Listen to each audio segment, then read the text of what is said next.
Walmart is the largest company in the world by revenue, making over $600 billion a year. And yet, Walmart's founder was born into poverty, growing up on a farm during the Great Depression. He was even told by his boss that he wasn't cut out for retail work. And so the story of how Walmart's founder built this gigantic business empire is incredible. But to some people, the Walmart story is a tragedy of unethical corporate greed gone too far. Because during its rise, Walmart has faced countless scandals, evidence of large-scale bribery, and has brutally crushed its competition using cutthroat tactics. So, it's time we delve into the insane true story of Walmart.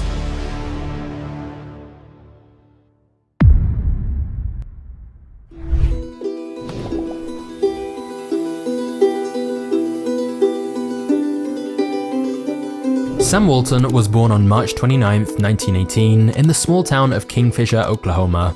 His parents were farmers, but they struggled to make enough to get by. So at just 8 years old, Sam was already selling magazine subscriptions and doing anything he could to bring in extra money to support his family. He helped his mother out with milk deliveries and even raised rabbits and pigeons to sell. But unfortunately, the family's financial situation only got worse. The Great Depression struck in 1929 and the family farm went under. Sam's father became desperate for work and took the only job he could get working for an insurance company, where he was put in charge of servicing old farm loans that were in default. This meant he was now in charge of shutting down small farms just like his own for failing to pay their debts. And many of these farms were run by his own friends and neighbors. But between 1929 and 1931, Sam's father repossessed hundreds of family farms. Watching these hardworking people lose their farms that had been in their families for generations devastated Sam's father. And it made a big impression on Sam, who became determined to make money and, more importantly, never to waste it. When Sam enrolled in the University of Missouri in 1936, he became even more financially savvy. He was able to save money on tuition by committing to military service after graduation. And when he wasn't focused on his economics major, Sam waited tables in exchange for free food. He was used to providing for himself. In fact, during high school, Sam had started a small newspaper delivery business. But by the end of his time at college, he'd hired a few helpers and expanded the number of routes he was running, which led to the business making over $4,000 per year. Sam seemingly had a mind for business. And so in 1940, after graduating, Sam got a job at JCPenney as part of their management training program, where he earned $75 a month. However, despite being resourceful and hardworking, Sam was one of JCPenney's worst employees. He hated paperwork and his books were a mess. His boss even threatened to fire him, saying he wasn't cut out for retail work. So Sam spent months working 7 days a week from 6:30 in the morning until 8 o'clock at night, trying to prove himself. But that soon came to an abrupt end. Because in 1942, after the US had become actively involved in the Second World War, the army called on him to serve. Sam was assigned to the military police, which meant he stayed stateside rather than fighting overseas. And it was there that Sam's life would change forever.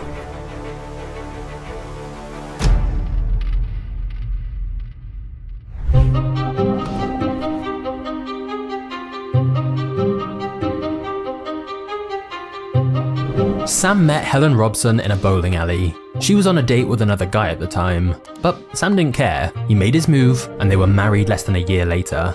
And this marriage would end up being very advantageous for Sam's career. You see, Helen's father was a wealthy lawyer and banker, eager to take his new son-in-law under his wing.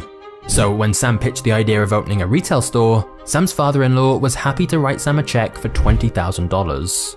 Of course, it was just a loan. But because of this loan, and along with $5,000 of his own savings, in 1945, Sam was able to buy his first retail store.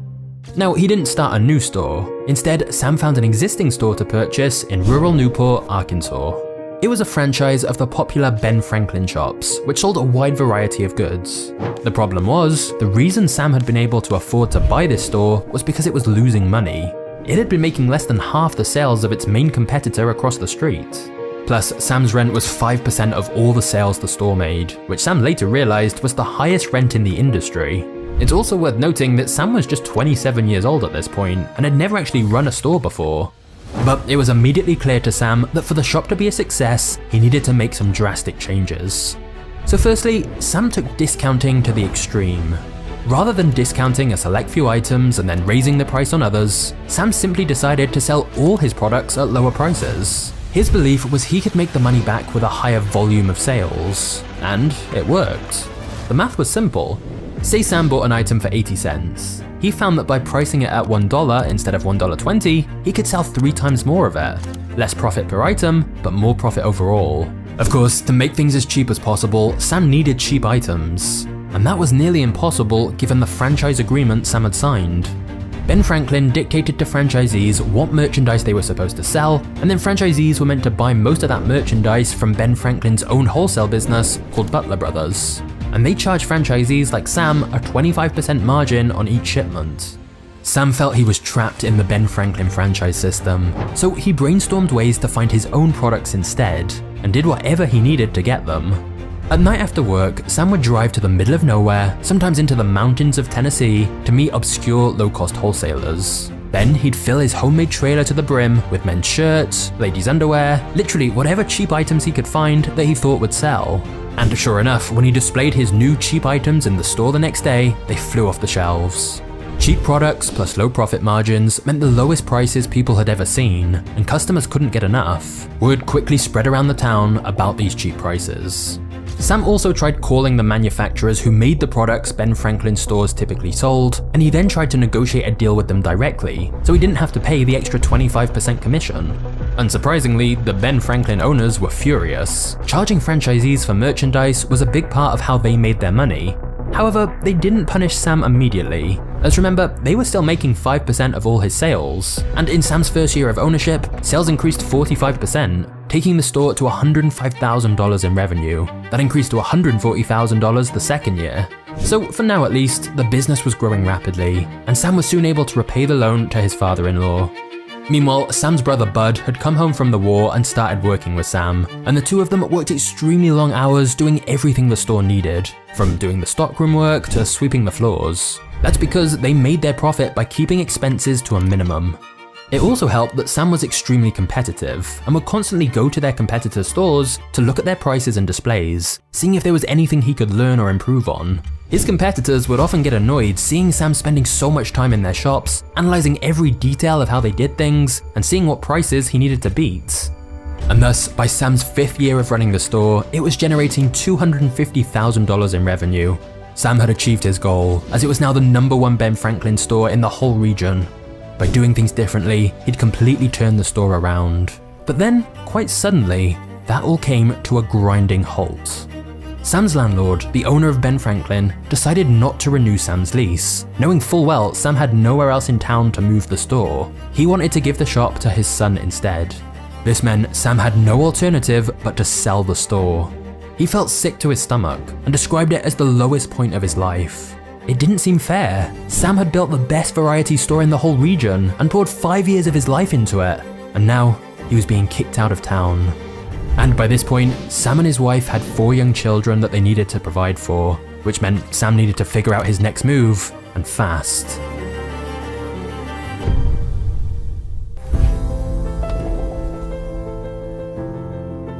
Sam decided to use his frustration as fuel, and so in 1950, Sam set his sights on opening a new store, this time in Bentonville, Arkansas. He moved his family out there and immediately got to work. And when it was time to sign the rental agreement, this time Sam insisted on a 99-year lease, so no one could ever take his store away from him again. He called his new store Walton's Five and Dime. But how was he supposed to get the word out about his new store in this unfamiliar town, at a time where many retail stores were failing miserably? Racking his brain for a solution, Sam remembered his first business, the paper route, and that gave Sam an idea. He purchased the town's local newspaper, the Benton County Daily Record. Owning the local newspaper allowed him to run advertisements for next to nothing. So Sam plastered the paper with ads for his new store, and it was only a matter of time until everyone in town knew about it. And as always, Sam paid close attention to the competition. For example, when he heard that 2 stores in Minnesota were trying out the new concept of self-service, Sam took a 9-hour overnight bus to go see it for himself. Now remember, this was the 1950s, and at the time, the norm was for shopkeepers to fetch each item of a customer's order from the shelves themselves. This made shopping a slower process, since more staff were involved and more time was taken on each order. So what Sam saw in these Minnesota shops impressed him. Customers assembled their own orders and brought them to the checkout registers up front, instead of relying on the clerks. It seems extremely obvious to us today as that's how we're used to shopping, but at the time, it was a genius new way of doing things. So Sam immediately implemented this system in his own store upon returning from his trip. None of the other nearby stores were doing this, and so with fewer employees, Sam was able to further reduce the price of his goods, which brought in even more customers. Within less than a year, Sam had tripled his income. And of course, Sam kept pushing to find other ways to reduce prices, which his customers loved. However, Sam had a much bigger vision. With more revenue to reinvest, Sam began expanding his business and opening up more retail stores. His low-cost, low-price model was clearly working, and by the end of the decade, he'd opened up 15 stores. Some were Ben Franklin franchises, some weren't. Sam simply opened stores wherever he saw an opportunity. He even bought an old grocery store that had been abandoned because it was completely falling apart, and he turned it into another successful Walton's Five and Dime. But Sam's expansion wasn't seen favorably by everyone. Even Sam's own wife thought his obsession with growth was getting out of hand.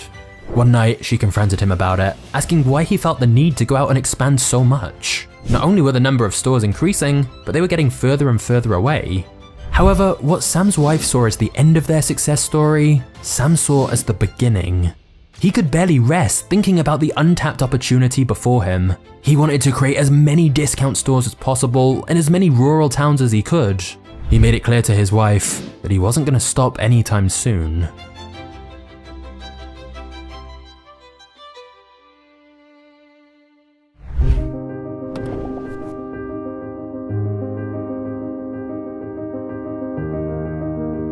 Discount stores were normally small and located in cities, and they typically didn't discount everything. But Sam's new idea was to start building much bigger stores, placed in small towns, and that discounted everything they sold. It would be called Walmart. But to execute on his grand vision of a huge chain of discount retail stores, Sam needed lots of money. He tried to partner with various businesses, including the Butler Brother wholesalers, but no one wanted to work with him. They didn't want to gamble on the first Walmart, as relying on such low profit margins with such high upfront costs seemed like a big risk. So Sam took the gamble himself. He mortgaged his home and borrowed money from friends and any bank that would lend to him. This allowed him to open his first Walmart store in Rogers, Arkansas in 1962.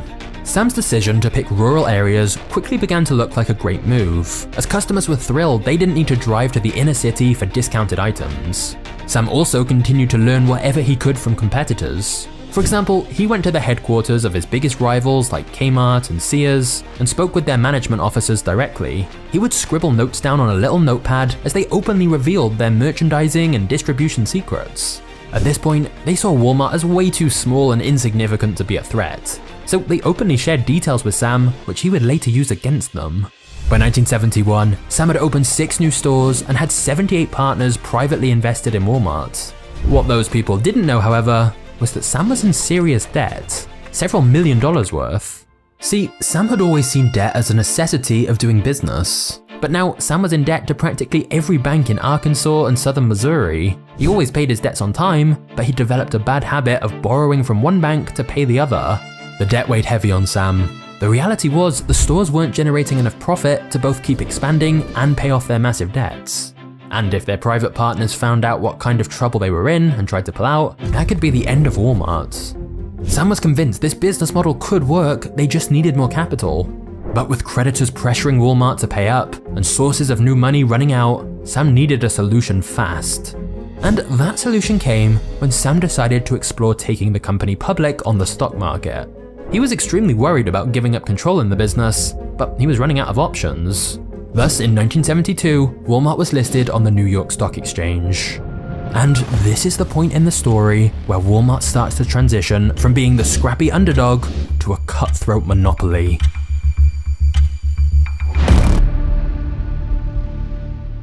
Hey legends, it's John here. Just wanted to ask you a very quick favor to go follow me on Twitter, or X, or whatever it is we're calling it now. I'm about to start sharing some behind the scenes content, doing some free giveaways, and also giving advice to anyone who wants to start their own YouTube channel. I'm going to be sharing stuff people never normally talk about, like how you can get more sponsors, build a team, write better scripts, make more money, and also answering whatever questions you guys have about YouTube.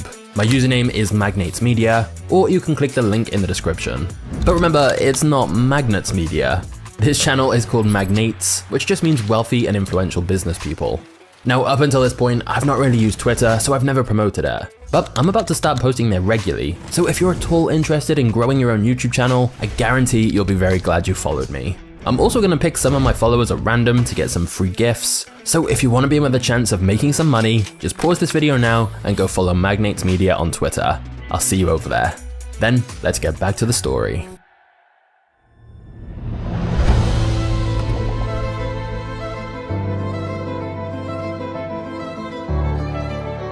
Traveling back from New York the day after taking Walmart public, Sam experienced one of the greatest feelings of his life. With the weight of debt off his shoulders, Sam returned to brainstorming ways to beat the competition.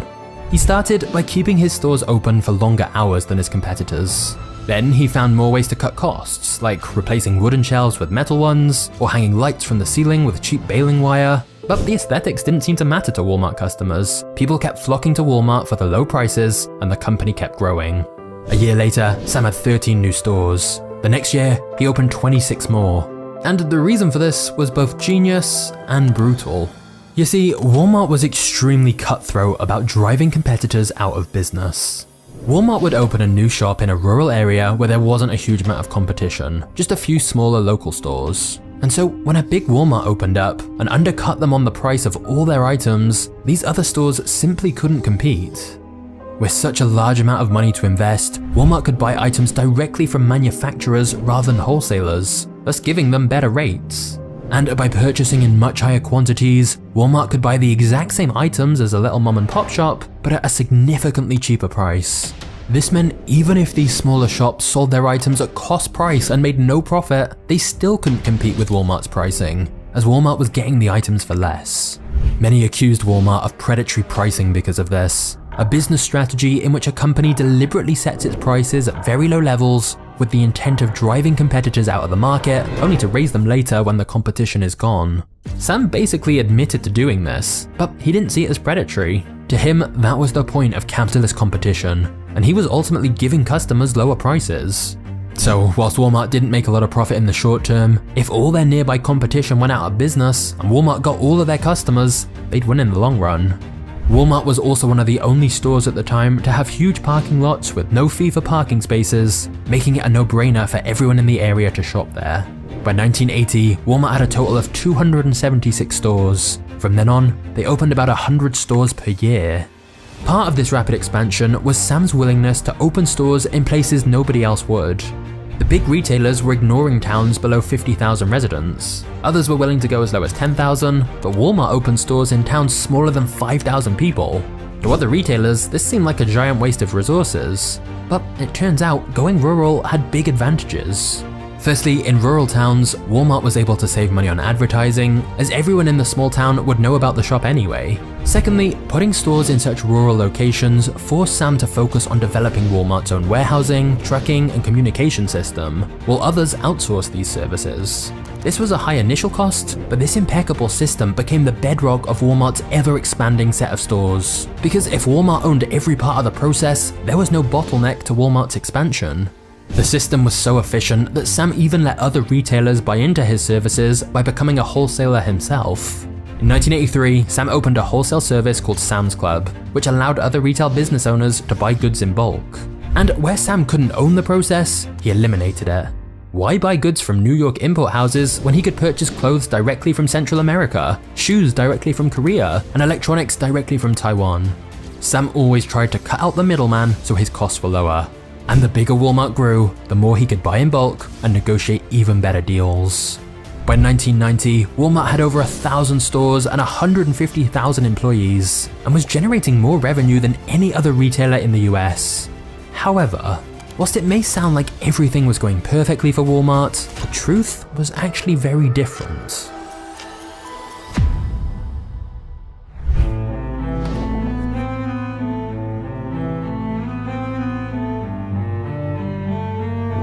Walmart couldn't keep up with its own expansion. The faster it grew, the further behind the company fell. Walmart was always behind on its distribution, and the warehouses never opened soon enough to stock the new stores, which looked run down and abandoned. By this point, it was the 1990s. Sam Walton was growing old, and the public reputation of Walmart was tanking. Not only was Walmart struggling to keep up with its own expansion, but criticisms mounted that Walmart was putting other stores out of business because of their enormous size, which was hurting local communities.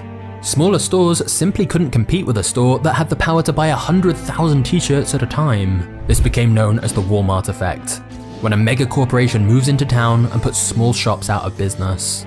Even Walmart's employees were fed up. Walmart's entry-level wages became a constant source of frustration, and strikes became common. Part of the issue was that because Walmart often wiped out all local competitors, there weren't even many other jobs nearby where workers could go, so they didn't have much choice but to accept the low wages and poor benefits. Now, of course, paying minimum wage was Walmart's right, but it was a bad look for a company making billions to not provide a livable wage to employees. Sam himself admitted to neglecting employee wages because he was so obsessed with cutting costs. Sam merely tried to make employees feel better about their low-paying jobs. He referred to employees as associates, which sounded more prestigious. He also implemented a weekly company chant to raise morale at weekly Saturday morning meetings. Meanwhile, he used the tricks of famous union-busting lawyer John Tate to discourage employees from advocating for higher pay. For instance, he forced them to attend regular screenings of militant anti-union videos, painting unions as corrupt and incapable of improving wages or working conditions. Walmart managers also carefully monitored for any talk of unions, and if the risk of unionization got too high, Walmart would use intimidation tactics to ensure workers didn't vote for it, like suggesting they'd be fired or the store would be shut down if they unionized. Of course, whilst a lot of this was quite brutal, it's worth stressing that the Walmart business model worked because of cutting costs in every way possible. To be able to give such lower prices to consumers, they had to control costs at every opportunity. Whatever your views on that, there's no denying Sam was incredibly successful.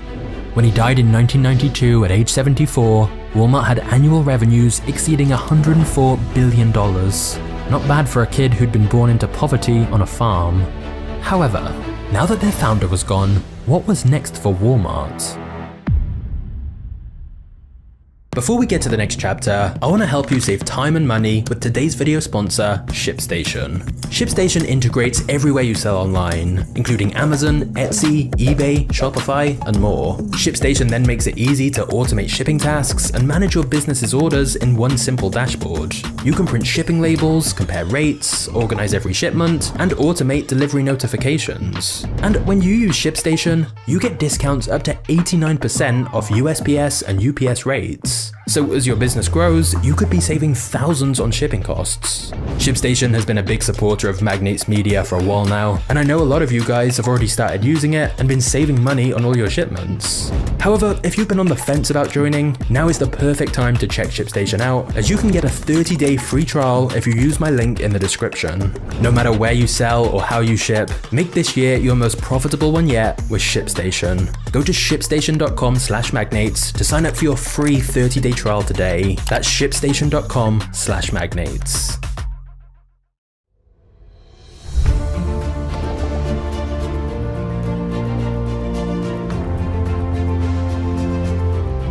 By 1999, Walmart had become the largest private employer in the world with 1.14 million employees. But it almost seemed like the bigger Walmart got, the harder it cracked down on its workers. In 2001, Walmart faced a series of lawsuits. One came from employees in a store in Iowa who accused Walmart management of brainwashing them into working overtime with no extra pay. How? By giving employees tasks that were impossible to complete within the time allotted, then pressuring them to finish with no overtime. Walmart paid $11 million to settle the case. And throughout the 2000s, workers and labor organizations continued to accuse Walmart of mistreatment and allegations of unpaid overtime and wage theft. For example, in the documentary Walmart: The High Cost of Low Price, employees discuss how Walmart understaffed their stores deliberately, forcing other employees to pick up the slack. Some Walmart managers were then taught how to log into the system and change the hours that employees had worked to avoid paying them overtime rates. And remember, these were minimum wage workers who desperately needed that money. However, when it came to international working conditions, things got even worse. When the National Labor Committee investigated a Walmart supplier factory in China, it found employees were earning 3 cents an hour working 14-hour shifts, 7 days a week. Throughout the 2000s, Walmart kept sourcing goods as cheaply as possible from sweatshop-style factories. And with all the money Walmart was saving, they could focus on their new plan: international expansion. However, this just created a whole new controversy in 2005. when a whistleblower described how Walmart in Mexico had bribed Mexican government officials to win market dominance. In a rush to open stores, Walmart had paid bribes to build stores in virtually every corner of the country. They found a paper trail of hundreds of suspect payments totaling more than $24 million. They also found documents showing that top executives from Walmart in Mexico knew about the payments, but had taken steps to conceal them from Walmart's US headquarters. Walmart executives and lawyers worked tirelessly to conceal this scandal from the public, and it seemed like they'd gotten away with it, until 2012, when the New York Times revealed they'd been doing a long-term investigation and exposed the bribery that had taken place. But despite all of this, and many other stories involving terrible conditions in Walmart supplier factories, Walmart has managed to become the largest company in the world by revenue, and the largest retailer in the United States. So let me know your thoughts in the comments. Because whilst there are clearly some controversies in Walmart's history, they've also lowered prices for consumers. And there's no doubt from a business perspective, Walmart is an incredible success story. Although it's definitely not the craziest story. If you want that, you should go check out the story of John McAfee. Just trust me on this one, you've never heard of an entrepreneur like him. So click the thumbnail on screen and go watch that now.